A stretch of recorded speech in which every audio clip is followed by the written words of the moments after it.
Hi, and this is Ronald Corpus Official and welcome to my vlog. And for this content, for this video, ating pag-uusapan o ating tatalakayin kung paano malaman na baog ang isang pusa.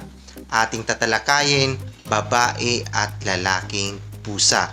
Unahin natin pag-uusapan kung paano natin malaman na baog ang isang babaeng pusa. Una, kahit nasa tamang edad na po ang isang babaeng pusa, as early of 4 months ay pwede nang mabuntis ang isang babaeng pusa. Pero kahit ilang barako po ang dumali sa kanya, ay hindi ito mabuntis-buntis. Pangalawa, walang ganang makipag-mate sa lalaking pusa.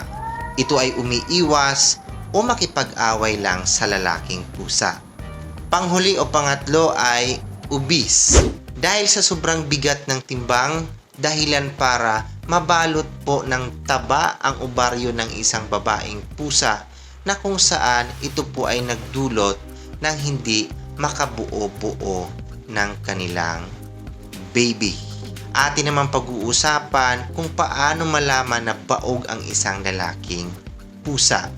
Una na dito ay kahit nasa tamang edad na po ang isang lalaking pusa, pero kahit ilang babaeng pusa na po ang kanyang nadali, ito po ay hindi makabuntis-buntis.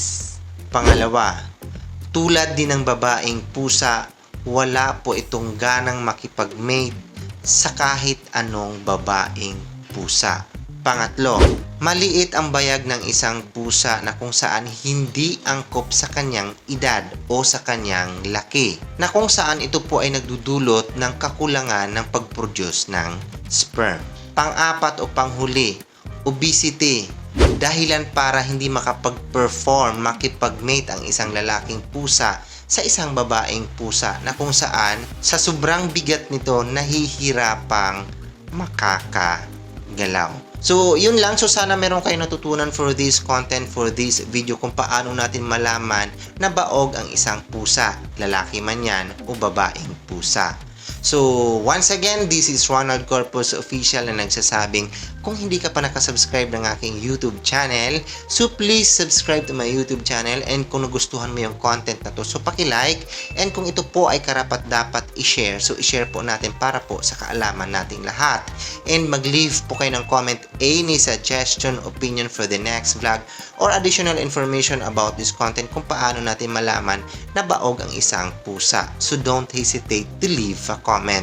And pinaka-importante mga ka-official is huwag niyong kalimutang i-click ang aking notification bell para updated kayo sa lahat ng video na gagawin ko dito sa YouTube. Nagpapasalamat din po ako ng buong buo sa inyong walang sawang suporta ng aking YouTube channel. I love you all and bye-bye.